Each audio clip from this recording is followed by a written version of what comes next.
It's crazy to think it's been almost 15 years since Amir "King" Khan first graced our TV screens as a 17-year-old boxing prodigy in Great Britain. I want to be the youngest world champion, and I want to be one of the best boxers ever to come out of England. The British-born Pakistani captured the nation's heart as he fought through an incredibly tough field and eventually won a silver medal at the 2004 Athens Olympic Games. In doing so, he became the youngest boxing medalist in British history, a record that is still set in stone to this day. The red corner!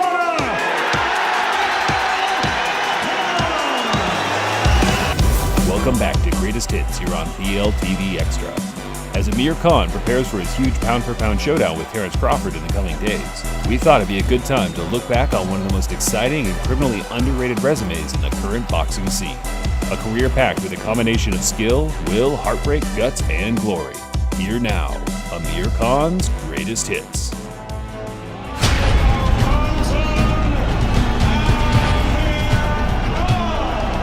July 16th, 2005. At the tender age of 18, Amir Khan made his professional debut in front of 6,000 people in his hometown of Bolton.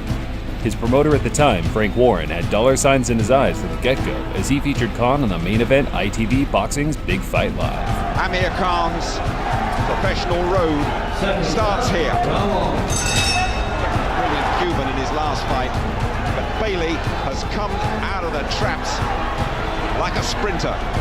He says he's going to walk through Khan. He's going to say, welcome to the pro game, and prove to him it's totally different than the amateur stuff. Bailey's never fought as an amateur. Khan has got him down within the first 20 seconds. A little right hand. He got up too quickly. Stay down, say the corner.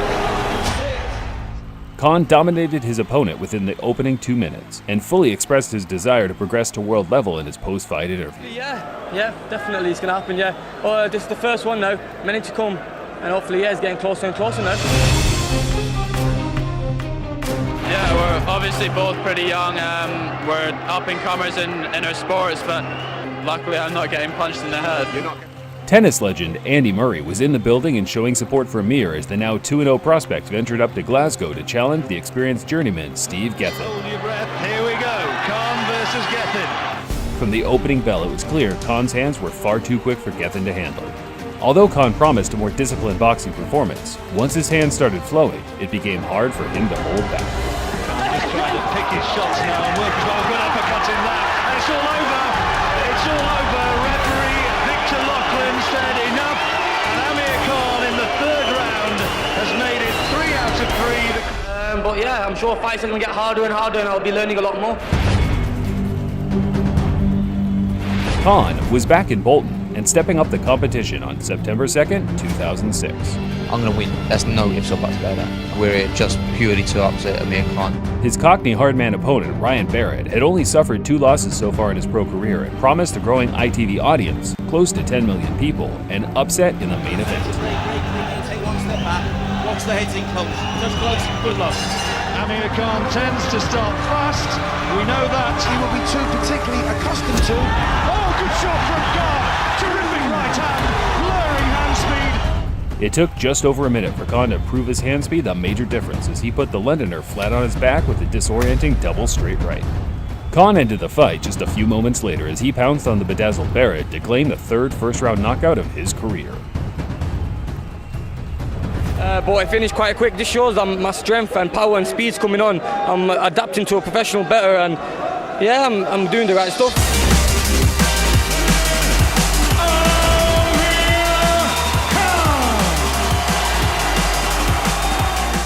Khan announced himself on the European scene on February 17, 2007, as he faced the French lightweight contender Mohamed Medjaji in an attempt to impress the former British, Commonwealth and European champion Graham Earl, who topped the bill in a world title shot against Michael Katsidis. He's fast hands, he's going to use his speed, he's going to sit down on his punches. That's what I'm looking for, power punches tonight.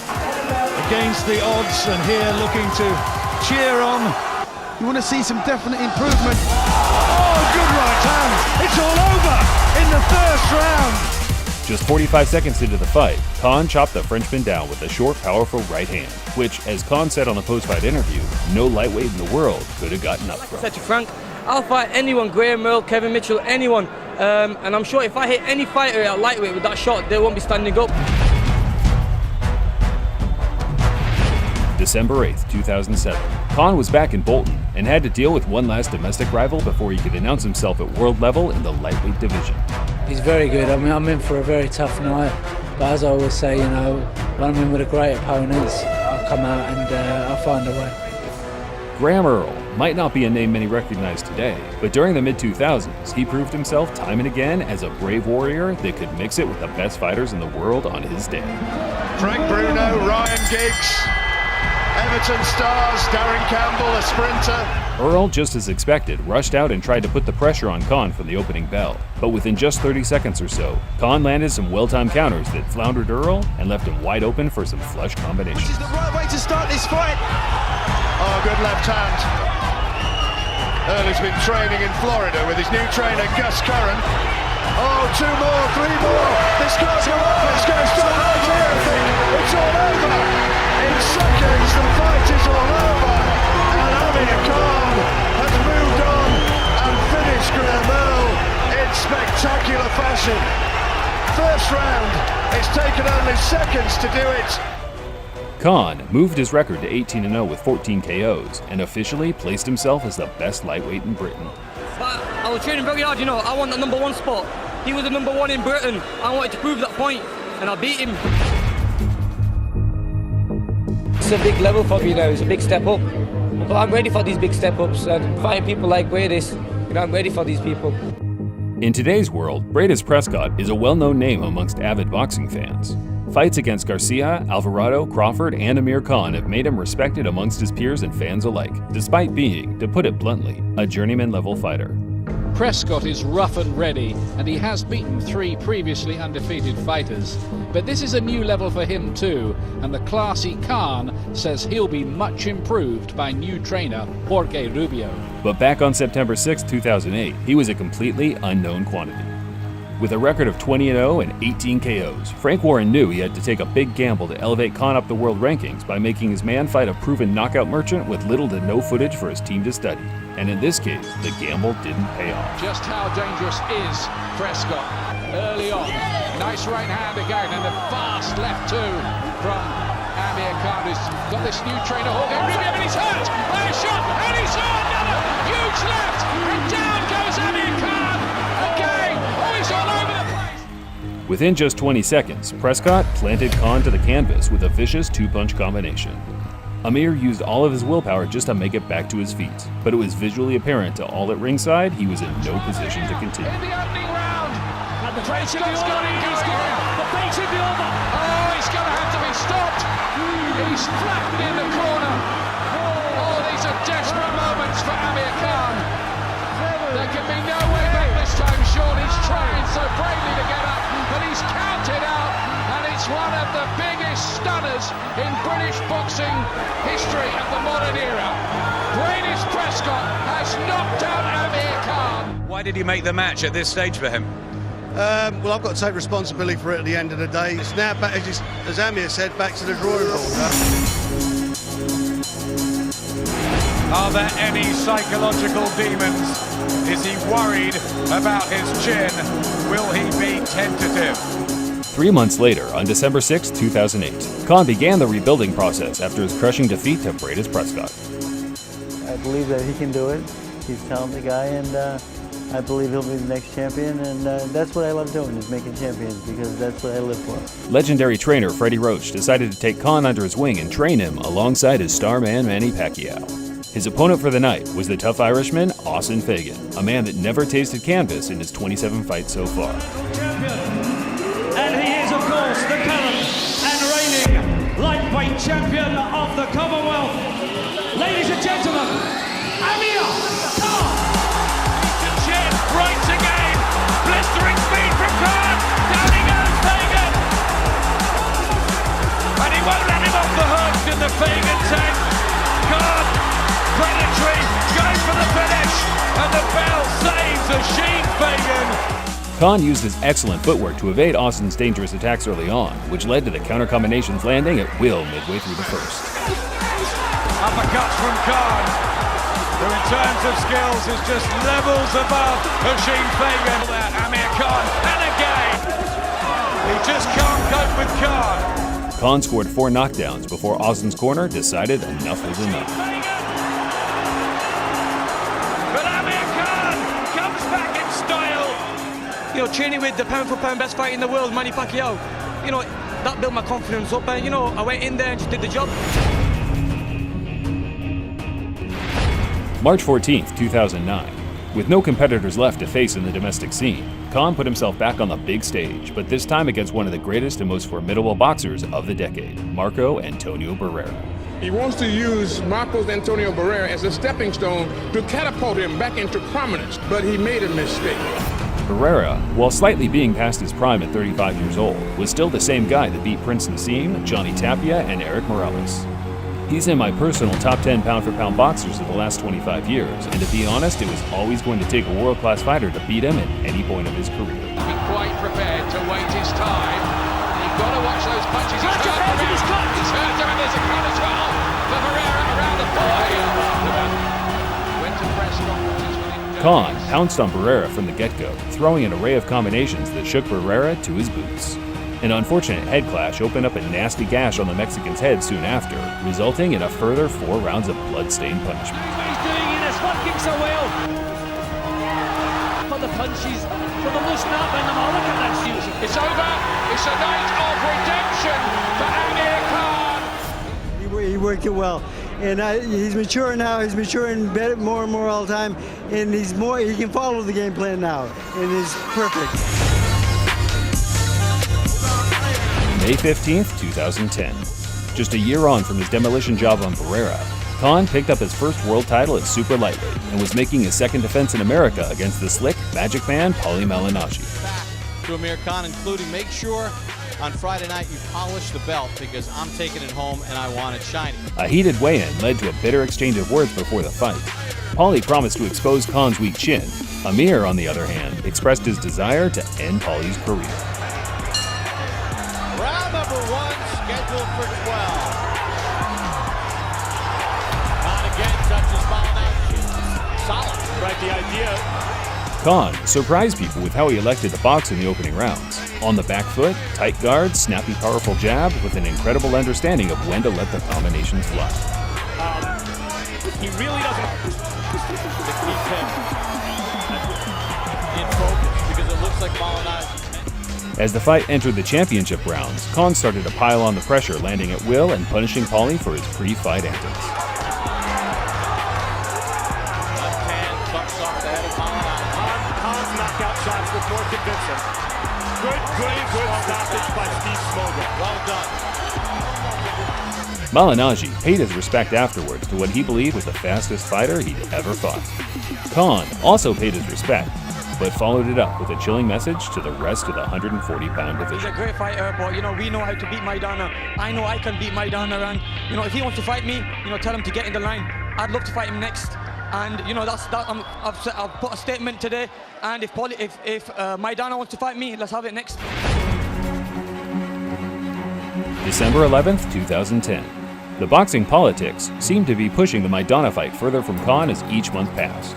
But once Marcos publicly expressed his desire to fight Khan, the money-hungry promoters put their differences aside and put on what went on to become the Boxing Writers Association Fight of the Year. At the time, Maidana was regarded as one of the hardest punchers pound for pound in the sport. With a huge puncher's record of 29 wins and 27 KOs, it came as a huge surprise to see that it was indeed the Argentine that was the first to hit the canvas.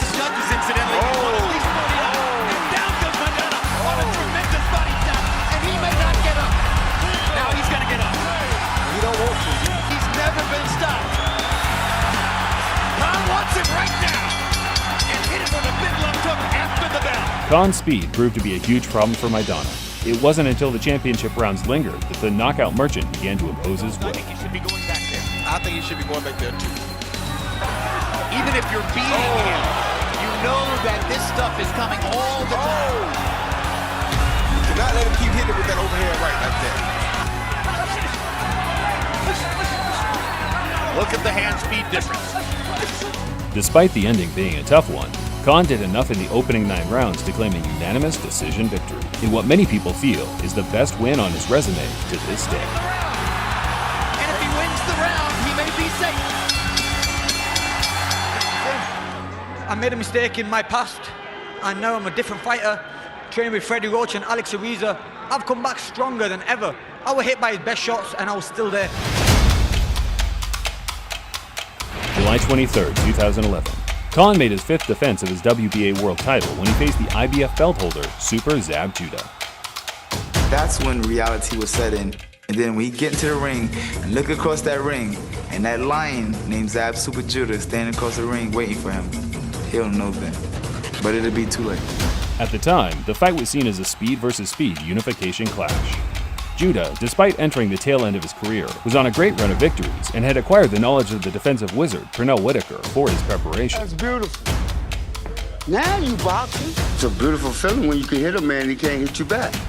Judah is, without a doubt, one of the slickest and fastest boxers of recent years, but once again, he was no match for Khan in the opening round. Each fighter can keep his foot outside the front foot of the other guy. Khan put Judah down and out for the count with what appeared to be a low blow in the 5th, but later replays showed the shot was legal and perhaps Judah was just looking for a way out of the fight that was beginning to look an unlikely It's going to be a knockout victory for Amir Khan. And Zab Judah believes that he was fouled, but he's not going to win the I put argument. the pressure on. I mean, I was not tired. I was pacing myself, and I mean, it feels like I'm not even being in a fight. On February 3rd, 2014, Floyd Mayweather Jr. released a poll on his official website that suggested he was going to let the fans decide his next opponent. The 2 participants were Marcos Maidana and Amir Khan. After tens of thousands of votes, Khan was victorious, with a score close to 70-30 in his favor. Despite that, Mayweather went back on his words and elected to face Maidana on May 3rd later that year. Amir Khan has speed. He's had a couple impressive victories. Khan wanted to make a statement to the boxing world and prove that he was indeed worthy of a Mayweather or even a Pacquiao fight in the near future. And what better place to do that than on the undercard of where the man he was chasing was topping the bill. Yeah, both guys looking to gain the advantage. And Khan stings Collazo with the right. Lead left hook and overhead right. There's a right hand and a left hook by Khan. Luis Collazo had always proven himself a solid and worthy contender at a world level, but this night was by far his worst in the ring. Khan completely dominated the cocky southpaw for the entire 12 rounds, scoring 3 knockdowns and impressing fans around the world with his masterful skills honed under new coach Virgil Hunter.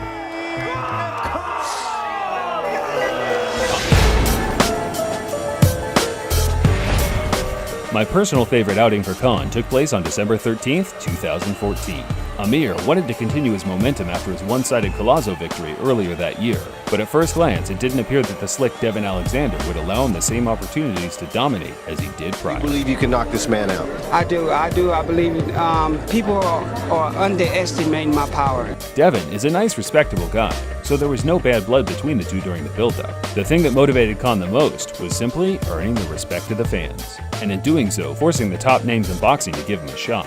And man, oh man, anyone that caught this fight live will never forget just how clinical and beautiful it was to watch. Alexander in the red with white. Moving up from 140 pounds. One thing about Amir. Left hook. Rips off another 1-2 combination again, showing off the speed. The right uppercut. Rounder time to bring in our official. There's a left hand that got through, but Khan again just putting together the lightning quick combination.